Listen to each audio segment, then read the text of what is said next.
여러분, 하나님은 우리 인간의 역사 속에서 일하고 계시는 줄 믿습니다. 하나님은 여러분의 삶 속에서 일하시는 줄 믿습니다.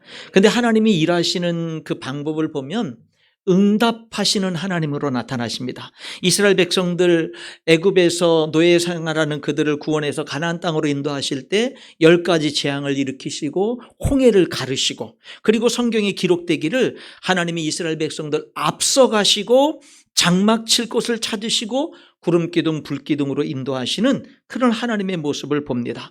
하나님은요, 우리에게 찾아오시는 분, 말씀하시는 분, 길을 인도하시는 분, 도와주시는 분, 일으켜주시는 분, 격려해주시는 분, 피난처가 되시는 분, 하나님은 우리의 삶 속에서 응답하시고 역사하시는 하나님이에요. 그런데 또 한 가지 하나님이 우리의 삶 속에서 어떻게 역사하시냐면 침묵하시는 하나님으로 역사하실 때가 있어요. 침묵하신 하나님, 내 고통과 어려움에 아무런 응답이 없으신 하나님으로 느껴질 때가 있는 겁니다. 나와 함께 하시는 하나님을 결코 느낄 수가 없는 때가 있는 거예요. 여러분, 그러나 그렇게 하나님이 내 삶 속에서 침묵하시는 것처럼 보이고 숨어 계신 하나님처럼 보이는 그때라도 실상은 우리와 더 가까이 계신 하나님이신 줄 믿습니다. 욥기서를 보게 되면은요, 욥의 인생에 가장 이해할 수 없는 환난이 닥쳐왔을 때 하나님은 침묵하셨어요. 하나님은 어떤 말씀도 욥에게 나타나셔서 하지 않았습니다. 그런데 욥기서를 읽어보면 바로 그때 하나님은 욥의 그 고난 속에서 침묵하셨지만 욥을 뚫어지게 주목하고 계셨어요. 그리고 욥의 그 반응에 하나님의 모든 영광을 거셨어요. 여러분, 여러분의 삶에 하나님이 때로 침묵하는 것처럼 느껴질 때 하나님은 여러분을 더 주목하고 계신다는 사실을 기억하셔야 됩니다. 그리고 여러분의 그 반응을 통해서 하나님은 더욱더 영광을 받으시기를 원한다는 사실을 우리가 기억해야 돼요. 오늘 여기 본문의 말씀, 예수님이 십자가를 지실 때 하나님이 침묵하시는, 어떤 말씀도 안 하시고 침묵하십니다. 그런데 침묵 속에 하나님이 일하시고 계신 것은 보게 됩니다. 여러분, 이런 말이에요. 침묵하셨지 외면하진 않았다는 말이에요. 침묵하신 것이지 외면한 것은 아니라는 것을 우리가 기억할 필요가 있습니다. 여기 볼까요? 45절에 예수님이 십자가에 못 박힐 때 여러분, 해가 빛을 잃었습니다. 온 천지가 흑암으로 변했어요. 이것은 죄에 대한 하나님의 진노요, 심판이요, 십자가를 바라보신 하나님의 마음이라고 할 수 있습니다. 여러분, 이 어둠은 칠흑 같은, 대낮의 정오가 칠흑 같은 어둠으로 3시간이나 지나는 이 시간들은 하나님의 아픔을 표현한 거죠. 하나님은 아파하셨습니다. 여러분, 예수님이 십자가에서 운명하실 때 성전의 성소와 지성소를 가로막고 있는 휘장이 위로부터 찢어졌다고 51절에 말씀하고 있어요. 죄로 인해서 하나님과 우리 사이에 가로막혔던 모든 담이 사라진 겁니다. 구약의 모든 율법이 완성되는 순간입니다. 이제는 제사장을 통하지 않아도 어린 양과 염소와 송아지의 피를 가지지 않고도 하나님 앞에 나갈 수 있게 됐어요. 여러분, 죄인된 저와 여러분이요, 예수님 십자가에 죽으시는 순간 하나님께 나갈 길이 열린 거예요. 하나님 앞에 나갈 수 있는, 죄인인 내가, 흠이 많은 내가 거룩하신 하나님 앞에 나갈 수 있는 길이 열려진 겁니다. 예수님의 피로 누구든지 언제든지 하나님 앞에 나갈 수 있는 길이 열린 거예요. 그래서 히브리서 4장 16절은 이렇게 말해요. 그러므로 우리는 긍휼하심을 받고 때를 따라 돕는 은혜를 얻기 위하여 은혜의 보좌 앞에 담대히 나아갈 것이니라. 우리는요, 하나님 앞에 담대히 나아갈 수 있는 사람이 됐어요. 어떻게? 하나님의 긍휼하심을 받기 위해서, 때를 따라 돕는 하나님의 은혜를 얻기 위해서 하나님의 보좌 앞에, 그 은혜의 보좌 앞에 담대히 나아갈 수 있는 사람들이 된 거예요. 내가 자격이 있어서 담대히 나가는 게 아닙니다. 하나님의 은혜 때문에 담대히 나아갈 수가 있게 된 겁니다. 어떤 사람들은 하나님이 능력이 있으시면 무한한 능력으로 그냥 우리를 용서해 주면 되지 꼭 자기 아들을 십자가에, 예수님을 십자가에 죽게 할 필요가 있느냐라고 그렇게 반문하는 사람도 있습니다. 여러분, 죄의 삭은 사망이에요. 하나님은 공의의 하나님입니다. 만약에 하나님이 능력이 있어서 정말 죄의 값을 치르지 않은 채 우리를 그냥 용서해 준다면 더 이상 공의로운 하나님이 될 수 없습니다.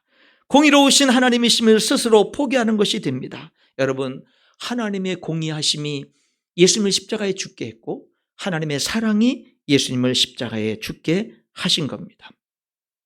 51절로 53절에 보면 예수님이 십자가에 죽으실 때 바위가 깨어지고 무덤이 열렸습니다. 부활의 역사가 일어났어요. 죄와 사망의 권세를 깨뜨리고 무덤을 깨뜨리고 죽음의 권세를 깨뜨리고 부활하신 예수님의 부활의 역사가, 예수님의 그 부활케 하는 역사가 예수님의 십자가의 죽음을 통해서 이루어지게 된 겁니다.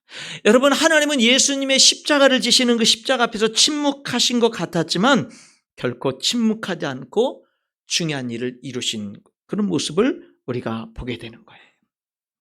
예수님은 어떠셨을까요? 예수님도 십자가를 지시는 십자가 앞에서 예수님도 침묵하셨습니다. 오늘 여기 마태복음 27장 45절까지 읽었는데 그 앞에 1절부터 44절까지 내용을 보게 되면요, 특별히 12절에 대제사장들과 장로들에게 고발을 당하시되 아무 대답도 아니하셨다라고 말하고 14절에 한마디도 대답지 아니하시니 총독이 크게 놀라워하더라. 여러분, 예수님은 불법 체포를 당했습니다. 불법 재판을 받았어요. 불법으로 사형언도를 받았습니다. 사형언도가 내려지니까 가혹한 채찍이 따랐습니다. 조롱과 희롱을 당했고 피를 쏟으시고 물을 쏟으셨습니다. 탈진되셨고 무거운 십자가를 지고 여러분 골고다로 올라가셨습니다. 십자가는 가장 고통스러운 형틀이에요. 여러분, 그래서 로마 사람들에게는 아무리 흉악한 죄를 졌어도 로마 시민권자에게는 십자가의 형틀을 여러분 선고를 내리질 않았습니다. 너무 잔혹하고 참혹한 그런 형틀이 십자가 형틀이었습니다. 그런데 예수님은요, 침묵하심으로 불평하지 않고 원망하지 않고 그 십자가를 지신 것이죠. 이사야 53장 7절은 예수님을 이렇게 예언합니다. 그가 곤욕을 당하여 괴로울 때에도 그 입을 열지 아니하였으며 마치 도수장으로 끌려가는 어린 양과 털 깎는 자 앞에서 잠잠한 양같이 그의 입을 열지 아니하였도다. 우리는 작은 일에도 흥분합니다. 나를 모욕하거나 나에게 해를 끼치면 흥분합니다. 여러분, 예수님은 침묵하셨습니다. 할 말이 없어서가 아니라, 능력이 없어서가 아니라 예수님이 침묵하시면서 십자가를 지신 것은 하나님께 순종하기 위해서였습니다. 하나님의 뜻을 이루기 위해서였습니다. 우리가 아직 죄인되었을 때 그리스도께서 우리를 위하여 죽으심으로 하나님께서 우리에게 대한 자기의 사랑을 확증하셨느니라 성경은 말씀합니다. 자, 여러분, 예수님은요 십자가를 지시기 전에 침묵하셨어요. 원망, 불평, 어떤 말씀도 안 했어요. 그런데 그 침묵하시던 예수님이 십자가에 달리셔서는 말씀하신 거예요. 여러분, 제가 생각을 해봤는데요, 하실 말씀이 있으면 십자가에 달리기 전에 하시는 게 좋아요. 십자가에 달려서 여러분 못 박혔습니다. 손이, 발이 못 박혔습니다. 그 고통은 헤아릴 수가 없는 거예요. 그 고통 속에 한마디를 한다라는 거는요, 그거는 그 말하는 그 자체가 고통이 되는 거예요. 여러분, 그런데 굳이 하실 말씀이 있으시면 십자가 지시기 전에 하시면 좋을 텐데 도대체 얼마나 중요한 말씀이길래 십자가에 달리셔서 7마디 말씀을 하신 거예요. 그래서 우리는요, 예수님이 도대체 십자가에서 달리셔서 하신 그 한마디도 말씀하시기 힘든 상황 속에서 굳이 외치신 그 7마디 말씀이 무엇인지 우리는 관심을 가져야만 되는 거예요. 갖지 않을 수가 없는 거예요. 그 의미는 중요할 것이기 때문에 그렇습니다. 얼마나 중요하면 십자가에 달려서 말씀하셨겠느냐라는 겁니다. 여러분, 7마디 말씀을 하셨는데 그 순서는 정확하게 몰라요. 그러나 많은 성경을 연구한 오랜 세월 동안 흘러내려온 그런 일반적인 이런 순서로 했을 것이다라고 하는 그것에 따라서 여러분들에게 7가지 예수님이 외치신 말씀을 소개해 드리려고 합니다. 우리가 다시 한번 이 종료주일에, 고난주간을 맞이하는 이제 이 종료주일에 우리가 십자가에 달려서 외치신 예수님의 그 말씀을 주목해보고 들어보는 이 시간이 되기를 원하는 거예요. 여러분, 첫 번째가 뭔 줄 아세요? 아버지, 저희를 사하여 주옵소서. 자기들이 하는 것을 알지 못함이니이다. 누가복음 23장 34절입니다. 십자가에 달려서요, 그 고통 중에 예수님이 하신 제일 첫 마디는 용서의 말씀이었어요. 첫 마디가 용서의 말씀이었습니다. 여러분, 우리의 인생에는요, 하나님의 용서가 있습니다. 하나님의 용서가 있어요. 여러분의 삶에는 하나님의 용서가 있어요. 그 용서를 감사함으로 받아들이는 인생을 살아갈 수 있기를 축원합니다. 용서를 받았어요. 구원받았어요. 근데 또 죄를 짓는 거예요. 또 넘어지는 거예요. 근데 또 용서하시는 거예요. 내가 다시는 죄를 짓지 않겠다고 결심했는데 또 넘어지는 거예요. 근데 또 용서하시는 거예요. 7번 용서하시고 70번씩 7번도 용서하시고 한없이 용서하시는 거예요. 계속 죄를 지으라고 그렇게 용서하는 게 아니에요. 결국엔 죄를 이겨내라고 용서하시는 거예요. 결국엔 죄를 이기라고 끝없이 용서하시는 겁니다. 아버지, 저희를 사하여 주옵소서. 저희가 누군가요? 예수님을 십자가에 못 박는 사람들입니다. 온갖 위선 속에 살아가는 당시 종교 지도자들입니다. 아무것도 모른 채 선동되어져서 예수를 십자가에 못 박으라고 외치는 무지몽매한 군중들입니다. 도망친 제자들도 포함되어 있습니다. 저희를 용서하여 주옵소서. 자기들이 하는 것을 알지 못하나이다. 유대인들은 자기들이 무슨 짓을 하는지도 알지 못한 채 예수님을 십자가에 못 박았습니다. 오늘날 많은 사람들은요, 하나님을 대적하고 교회를 욕하고 예수님을 욕하는 수많은 사람들이 자기들이 무슨 말을 하는지도 못한 채 그렇게 욕하는 경우가 많이 있죠. 예수님이 십자가에 달려서서 용서를, 그 고통 속에서 용서를 외치셨습니다. 여러분, 되게 우리들도요, 내가 어떤 사람 때문에 큰 고통을 당했는데 시간이 지나갔고, 그리고 많은 세월이 지나갔고, 내가 이제는 그런 모든 것들을 이겨내고 이제는 내가 살만하고 평안이 임하고 모든 것이 잘 된다면, 그럼 옛날의 아픔들을 그렇다면 잊어볼 만도 한 그런 거겠지만, 지금 내가 어떤 사람 때문에 큰 고통 속에 있다고 한다면 그 고통을 겪으면서 용서하기란 쉽지 않죠.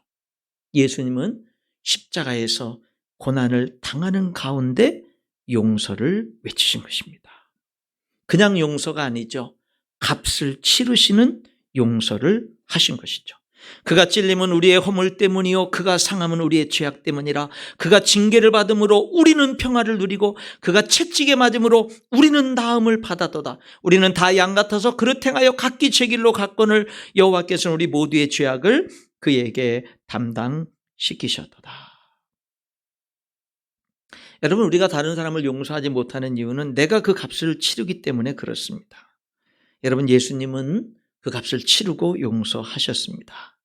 성도 여러분, 용서가요, 사람을 살려요.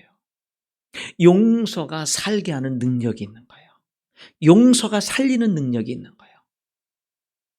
하나님의 용서가 우리를 살리는 거예요. 부족함 많고 또 죄 짓고 같은 죄를 반복하는 우리를 살리는 능력은 하나님의 용서에 있는 거예요. 용서는요, 사람을 살립니다. 그리고 용서는요, 사람을 크게 합니다. 큰 실수를 했는데, 큰 죄를 범했는데, 큰 잘못을 했는데 그 큰 잘못을 용서받잖아요. 그것을 통해서 그 사람은요, 더 큰 사람으로 성장해 갈 수가 있는 거예요. 용서가 살리고 용서가 크게 하는 거예요. 여러분, 하나님의 그 용서, 예수님의 십자가 용서를 통해서 여러분 사는 인생길을 걸어갈 수 있기를 주님의 이름으로 축원합니다. 그리고 하나님의 사람으로 커가세요. 그리고 그 용서를 자꾸 염치가 없어도 계속 받아들이세요. 하나님의 용서를 계속 받아들이세요. 그리고는 그 용서가 조금씩 나를 통해서 흘러가도록 하세요. 용서를 받아들이시고 그리고 용서를 흐르게 하는, 그래서 그 용서에 흐르는 물줄기가 점점 큰 강물이 되고 힘차게 흐를 수 있는 그런 우리의 삶이 돼야 되는 거예요. 예수님을 믿는 사람은 완벽한 사람이 아니라 용서받은 사람일 뿐이다 라는 말이 있어요. 예수 믿는 사람은 완벽한 사람이 아니라 용서받은 사람일 뿐이다 라는 말이 있습니다. 여러분, 용서받은 자로 살아갈 수 있기를 축원합니다. 끊임없이. 그리고 용서하는 삶. 그래서 여러분, 우리가 십자가에 달리신 예수님에게서 우리가 반드시 배워야 될 것이 있다면 용서를 배워야 돼요. 예수님에게서 우리가 반드시, 하나님에게서 우리가 반드시 배워야 될 것은 뭐냐면 용서라는 것이 무엇인지를 알고 용서를 배워야 되는 겁니다. 두 번째, 누가복음 23장 43절에 내가 진실로 내게 이르노니 오늘 내가 나와 함께 낙원에 있으리라 말씀했습니다. 십자가에 달려서 죽어가던 한 강도가 죄를 회개하며 주여 당신의 나라 임하실 때 나를 생각하소서라고 말할 때 화답하신 내용입니다. 평생 강도짓하고 살인하고 평생 그렇게 악하게만 살아왔던 사람이 십자가에 달려서 칠흑 같은 어둠이 임하고 예수님이 외치시는 이런 모습들을 보다가 예수님, 자신의 삶을 회개하고 당신의 나라에 임하실 때 나를 생각하소서라고 말할 때 내가 진실로 내게 이르노니 내가 오늘 나와 함께 낙원에 있으리라 말씀하셨어요. 상한 갈대를 꺾지 않으시는 주님, 꺼져가는 심지를 끄지 않으시는 주님입니다. 여러분, 이 말씀 속에 나에게 소망이 있구나 라는 음성을 들을 수 있는 거예요. 여러분에게 소망이 살아있는 줄 믿습니다. 소망이 있는 거예요. 그리고 천국이 있는 것을 말씀하는 거예요. 천국이 있어요. 이 세상이 전부가 아니에요. 여러분, 천국이 있기 때문에 우리 예수님은요, 지금 여기 말씀 속에서 한 영혼의 구원에 관심을 갖고 계신, 십자가에 달려서 그 고통 중에도 한 영혼의 구원에 관심을 갖고 말씀하시는 여기 예수님의 모습을 보는 거예요. 왜요? 천국이 있어서. 당신의 나라 임하실 때 나를 생각하소서. 내가 오늘 나와 함께 낙원에 있으리라. 성도 여러분, 천국이 있습니다. 죽은 후의 세계가 있어요. 영원한 천국 본향이 있습니다. 그렇기 때문에 우리도 예수님처럼 한 영혼의 구원에 관심을 가져야 됩니다.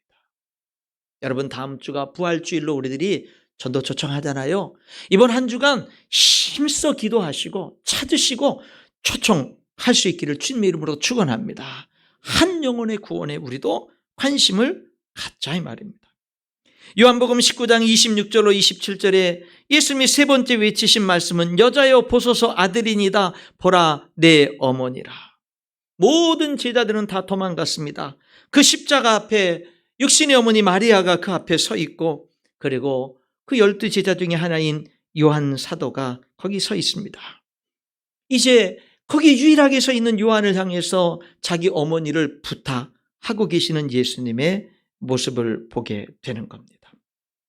여러분, 예수님은요, 십자가에 달려서 마리아의 입장을 생각하신 거예요. 마리아의 입장에서 보면은요, 예수님을 해산의 고통으로 낳았습니다. 그 예수님이 엄마가 보는 앞에서 십자가에 참혹하게 못 박혀서 죽어가는 모습을 엄마가 보는 거예요. 그 모습을 헤아리시는 거죠. 누가복음 22장 34절 35절에 보면 시므온, 예수님의 성전에서 메시아를 기다리던 이 시므온이라는 사람이 예수님이 이제 그곳에 오신 아기 예수님을 보고는 이렇게 축복하며 예언합니다. 시므온이 그들에게 축복하고 그의 어머니 마리아에게 말하 이르되 또 칼이 내 마음을 찌르듯 하리니. 여러분, 시므온의 이 예언처럼 예수님을 동정녀 마리아로서 낳은 이 여인, 주의 여종이오니 주의 말씀대로 내게 이루어지기를 원합니다라고 순종을 통해서 예수님을 낳은 이 여인, 이 마리아는요, 십자가를 지시는 예수님의 모습을 보고 그 육신의 어머니의 그 고통은 말할 수 없었을 것입니다. 예수님은 그 어머니를 생각한 겁니다. 여자여 보소서 아들입니다. 요한아 내 어머니다. 여기 여자여라는 이 히브리어 이샤라고 하는 이 뜻은 강인한 여성이라고 하는 뜻이 있습니다. 사실은요, 십자가 앞에까지 와서 아들의 최후를 바라보는 이 마리아는 정말 강한 여인이기도 한 거죠. 처녀인 그의 몸에 하나님의 아들이 메시아가 잉태돼서 낳을 것이라는 천사의 말을 들었을 때 주의 여종이오니 주의 말씀대로 내게 이루어지기를 원합니다라고 고백했던 마리아는 정말 강한 여인이죠. 여러분, 오늘 여자여 보소서 아들입니다 보라 내 어머니라는 이 말씀 속에는 가족의 소중함이 또한 들어있습니다. 여러분, 이 땅에 가정은 소중합니다. 하나님이 우리 인간을 축복하기 위해서 허락하신 기관이 가정입니다. 우리는 가정을 소중히 여겨야 돼요. 가족 식구들을 축복할 줄 아는 삶을 살아야 되고 소중히 여길 줄 아는 삶을 살아야 됩니다. 무엇보다도 여러분의 가정이 하나님 아버지를 모신 가정이 될 수 있기를 주님의 이름으로 축원합니다. 그런 가정이 돼야 돼요. 섬기는 가정. 네 번째, 이제 예수님이 하늘을 향해서 소리 외칩니다. 엘리 엘리 라마 사박다니 나의 하나님 어찌하여 나를 버리셨나이까. 여기서 예수님은 늘 하나님을 아버지라 부르던 예수님이 더 이상 하나님을 아버지라 부르지 못합니다. 인류의 죄를 대신 지시고 죄인으로서 십자가 형벌을 받는 그 입장에 있어서는 하나님을 아버지라 부르지 못하고 나의 하나님 어찌하여 나를 버리셨나이까 라고 외치십니다. 여기에 죄의 심각성이 있죠. 죄는 하나님과 단절되게 만듭니다. 여기에 죄의 비참함이 있고 무서움이 있는 거죠. 나의 죄, 여러분의 죄 때문에 대신 하나님께 버림받으시는 예수님의 모습을 우리가 보는 것입니다. 여러분이 제가 하나님께 버림당하지 않도록 예수님이 대신 버림받으시는 모습을 우리가 지금 보고 듣고 있는 겁니다. 여러분, 우리는 죄를 가볍게 여기지 말아야 돼요. 지금 저와 여러분이 살고 있는 이 세상은 죄를 우습게 여기는 세상 속에 우리는 살아가고 있습니다. 죄를 짓는 것을 아무렇지도 않게 여깁니다. 다 그렇게 사는데 뭐 이렇게 합리화시킵니다. 다 그렇게 사는데 뭐, 그리고 그런 걸 더 이상 누가 죄라고 그래? 이런 세상 속에 우리는 살아가고 있는 겁니다. 더 이상 오늘날 사람들은 죄를 두려워하지 않습니다. 여러분, 그런 사람들이요, 병든 거 두려워하고 실패할 거 두려워하고 사람 두려워하고, 그런데 정작 하나님 두려워할 줄 모르고 죄 두려워할 줄 몰라요. 여러분, 우리들은 그러면 안 됩니다. 우리는 진짜 두려운 것을 두려워할 줄 아는 걸 배워야 돼요. 여러분, 여러분 건강 두려워하지 마세요. 하나님께 맡기세요. 여러분을 두렵게 하는 게 뭐가 있습니까? 하나님께 다 맡기세요. 오직 두 가지 우리가 두려워야 될 것이 있어요. 하나님을 두려워해야 돼요. 우리가 두려워야 될 또 한 가지가 있어요. 죄 짓는 걸 두려워하세요. 우리가 두려워할 것은 그 두 가지예요. 다른 것들이 여러분에게 어떤 두려움을 엄습하면 싸워서 하나님께 맡겨서 그 두려움을 떨쳐내세요. 그리고 오직 하나님과 죄에 대해서 두려워하는 삶을 살자 이 말입니다. 여기 예수님이 왜 버림받아요? 여러분이 버림받을 걸 대신 버림받는 거예요. 우리가 버림당하지 않도록 대신 버림당하시는 거예요. 나의 하나님 어찌하여 나를 버리셨나이까. 그러므로 우리가 하나님께 영접된 거예요. 요한복음 19장 28절에 예수님은 내가 목마르다라고 했습니다. 많은 출혈과 큰 고통 중에 하신 말씀이죠. 예수님은 우리와 똑같은 육신의 몸을 입고 이 땅에 오셨고 공생의 삶을 사셨고 십자가에 달리신 거예요. 여기 그러므로 육신의 한계가 있는 겁니다. 여러분, 예수님은 우리와 똑같은 사람으로 이 땅에 오셨어요. 그래서 줄이셨고 주무셨고 피곤해 하셨고 목말라 하셨고 그 연약한 육신의 몸으로 십자가를 지신 겁니다. 그리고 십자가에서 내가 목마르다 외친 겁니다. 여러분, 이렇게 외치신 예수님이 요한복음 7장 37절에 이런 말씀을 하셨어요. 누구든지 목마르거든 내게로 와서 마셔라. 여러분, 예수님을 믿는 사람들에게 영원히 목마르지 않는 생수를 주시는 줄 믿습니다. 다 이루었다. 요한복음 19장 30절 예수님이 6번째로 외치신 말씀입니다. 다 이루었다. 무슨 말씀일까요? 예수님은 사명 있는 인생을 사신 거예요. 예수님이 모든 병자를 다 고치지 않았어요. 예수님이 모든 귀신 들린 자를 다 쫓지 않으셨어요. 예수님이 모든 사람들을 다 구원한 게 아니에요. 그 시대 모든 사람들을. 그러나 예수님은 다 이루었다라고 말씀하셨습니다. 사명을 완성하신 겁니다.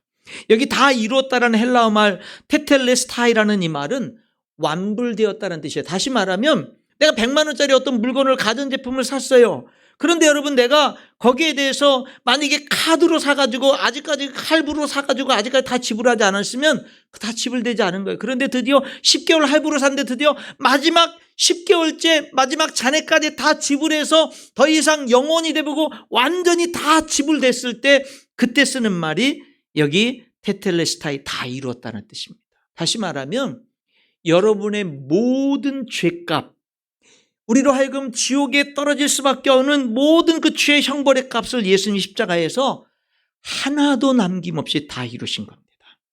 다 치르신 거예요. 99%가 아니라 99.9%가 아니라 100% 여러분의 죄값을 완벽하게 다 치르시고 완불하신 거예요. 여러분, 그러므로 예수님이 내 죄를 십자가에 죽으신 것을 믿고 영접한 여러분들은 모든 죄가 다 해결됐고 하나님의 자녀가 된 걸 믿어 의심치 않고 주님을 섬기며 살아갈 수 있기를 주님의 이름으로 축원합니다. 찬양하며 믿음으로 살아가야 되는 거예요. 다 이루었다. 여러분, 십자가를 피하는 게 잘하는 게 아니라 십자가를 지는 게 잘하는 거예요. 십자가를 지는 게 승리예요. 사탄은 마태복음 4장에 보면 예수님이 공생의 사역을 시작할 때 40일 금식 기도를 했을 때 사탄이 와서 예수님을 세 가지로 시험합니다. 그 중에 하나가 뭐냐면 예수님을 높은 산으로 데리고 가서 세상 모든 나라의 영광을 보여주면서 자기에게 절만하면 이 모든 것을 주겠다고 유혹했습니다. 십자가 질 필요 없다는 유혹을 한 겁니다. 그때 예수님은 사탄아 물러가라, 기록되었을 때 주 너희 하나님께 경배하고 다만 그를 섬기라 하였느니라 말씀으로 단호하게 사탄을 물리치셨습니다. 여러분, 무슨 말이냐면 십자가 지신 것이 승리인 거예요.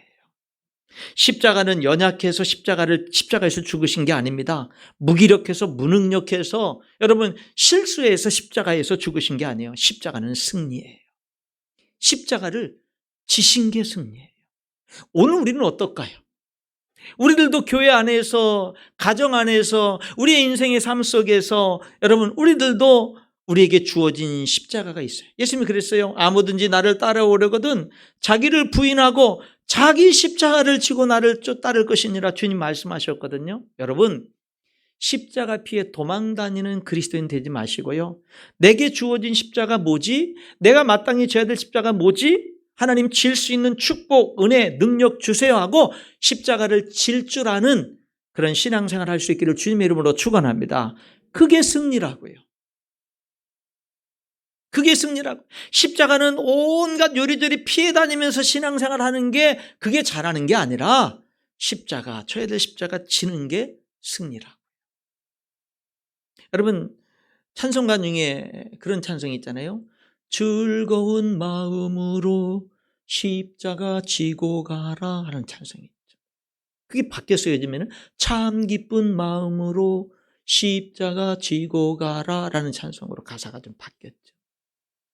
여러분, 이 찬송이 여러분의 찬송이 될 수 있기를 주님의 이름으로 축원합니다. 우리 즐겁게 십자가 지자. 우리 목사님이 저랑 얘기하는 가운데 좀 목회적인 걸 얘기를 하면서 목사님, 목회가 참 힘들죠? 제가 그랬어요. 목회가 왜 힘들어? 즐거운 거지. 목회가 즐거운 거지. 목회가 왜 힘들어? 우리가 왜 목회의 길을 왜 힘들다 하면서 걸어가? 목회는 즐거운 거지. 목사님, 저는 지금까지 목회가 힘들다는 말은 많이 들었는데 목회가 즐겁다는 말은 처음 들었어요. 여러분, 십자가를 지는 게 쉬운 건 아니죠. 근데 여러분, 참 신기한 거는 하나님이 어떤 십자가를 우리에게 주시면 질 수 있는 축복과 능력도 주셔요. 그래서 예수님은 나의 멍에를 메고 내게 배우라. 이는 내 멍에는 쉽고 내 짐은 가볍다 그랬어요. 가볍다 그랬어요. 여러분, 그렇기 때문에 십자가를 피하는 삶에서 오는 행복보다도요, 십자가를 주님과 함께 질 때 그 주님으로부터 오는 그 영광과 축복과 행복은 비교할 수가 없는 거예요. 우리가 그 기쁨을 알아야 되는 거죠. 여러분, 십자가는 패배가 아니라 승리입니다. 예수님 안에 여러분의 인생에 진정한 승리가 있는 것을 믿으시기 바랍니다. 예수님 믿을 때 승리하는 인생 살 수 있어요. 예수님을 영접할 때 승리하는 인생 살 수 있어요. 예수님과 동행할 때 승리하는 인생을 살 수 있어요. 예수님이 내게 주어진 십자가를 질 때 승리하는 인생을 살 수가 있는 겁니다.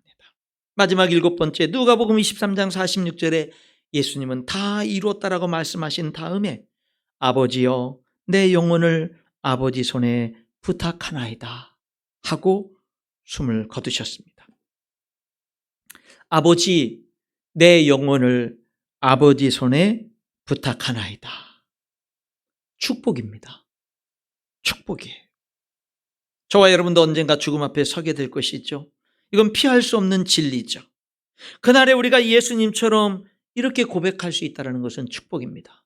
아버지, 내 영혼을 아버지 손에 부탁하나이다. 결국엔 하나님께 맡겨야 되는 거예요.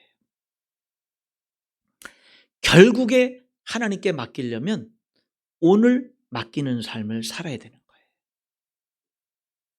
오늘 망나니처럼 막 살다가 죽음을 임박해서 하나님께 아름답게 맡길 수 있다? 가능하지 않습니다. 물론 하나님의 특별한 은혜가 있으면 할 수도 있겠지만 여러분 오늘 하루하루 하나님 의지하고 하나님께 맡기는 삶을 사는 사람이 인생의 마지막 순간에도 하나님께 맡길 수 있는 줄 믿습니다. 시편 31편 5절 내가 나의 영을 주의 손에 부탁하나이다. 진리의 하나님 여호와여 나를 속량하셨나이다. 이 시편 31편 5절은 유대인들이 잠자리에 들 때 하는 기도라고 합니다. 이 말씀은 또한 예수님의 일관된 삶의 모습이었고 사역의 모습이기도 했습니다. 우리 삶의 시작과 끝의 모든 것이 하나님 아버지의 손에 달려 있는 거죠. 우리는 살면서 끊임없이 하나님께 맡길 줄 알아야 됩니다. 하나님께 맡기고 오늘 하루를 살아가는 겁니다. 그리고 최종적으로 삶의 마지막 순간에 모든 것을 하나님께 맡길 수 있어야 되는 겁니다. 예수님의 죽으심을 집행한 백부장, 그 칠흑 같은 어둠이 임하고 예수님의 그 십자가에 달려서 외치시는 소리를 들었던 이 백부장이 54절에 이렇게 외치죠. 백부장과 함께 예수를 지키던 자들이 지진과 그 일어난 일들을 보고 심히 두려워하여 이르되 이는 진실로 하나님의 아들이었도다. 누가복음 23장 47절에는 백부장이 그 된 일을 보고 하나님께 영광을 돌려 이르되 이 사람은 정녕 의인이었도다라고 외쳤습니다. 그리고 누가복음 23장 48절에 보면 예수님의 십자가의 죽으심을 구경하러 온 무리들도 다 가슴을 치며 돌아갔다라고 기록합니다. 가슴을 치며 친다라는 말은 애통한다는 말입니다. 자기들이 무슨 짓을 했는지 비로소 깨달았다는 뜻이겠죠. 하나님의 어둠의 역사, 그 칠흑 같은 3시간 동안 임했던 그 대낮의 정오의 한복판에 그 칠흑같이 임했던 어둠의 역사와 예수님의 죽으심과 그 외치심 앞에서 무리들은 십자가를 다시 보게 된 겁니다. 그런데 되돌리기에는 너무 늦어버린 것 같은 그 상황, 얼마나 가슴이 찢어졌을까요? 그들은 가슴을 치며 돌아갔다고 말합니다. 여러분, 예수님의 십자가의 죽음은 참으로 초라한 죽음으로 보여졌습니다. 비참한 죄수로 참으로 끔찍한 고통의 죽음으로 죽으셨습니다. 여러분, 살점이 떨어져 난 채찍에 맞아서 온몸은 피투성이가 되고 머리는 가시관을 쓰시고 손과 발에는 못에 박히시고 허리는 창으로 찔려서 물과 피를 쏟고 그 모습은 초라할 대로 초라하기 그지없는 모습이었지만 근데 예수님의 죽음을 목격한 사람들은 그 예수님 앞에서 존엄성을 발견하고 위엄을 발견하고 영광의 모습을 본 겁니다. 사랑하는 성도 여러분, 우리들의 이 삶에 피할 수 없는 죽음이라고 하는 것은 삶의 연장선상에 있지요. 죽음이 아름답고 영광스러우려면 삶이 아름다워야 됩니다. 엉망으로 인생을 산 사람의 죽음이 하루아침에 아름다울 수는 없지요. 그래서 사도 바울은 나는 날마다 죽노라 이런 고백을 한 겁니다. 저와 여러분도 인생을 정말 아름답고 영광스럽게 잘 살려면 사도 바울의 이 고백이 필요한 거예요. 나는 날마다 죽노라. 말씀의 결론을 맺겠습니다. 침묵하시던 십자가 앞에서 침묵하시던 예수님, 그 채찍에 맞음에도 침묵하시던 예수님이 십자가에 달리셔서는 그 고통 중에 한마디 하는 것이 고통스러운 그 중에 7마디 말씀을 하셨어요. 우리가 이 고난 주간에 그 말씀 한 구절 한 구절들을 한번 되새겨 봤으면 좋겠어요. 그 말씀은 진리였습니다. 그 말씀은 생명이었습니다. 여러분, 이 예수님의 십자가에서 달려서 하는 7마디 말씀이 여러분의 삶이 되고 여러분의 길이 되고 여러분의 능력이 되고 영광이 될 수 있기를 주님의 이름으로 축원합니다. 기도하겠습니다.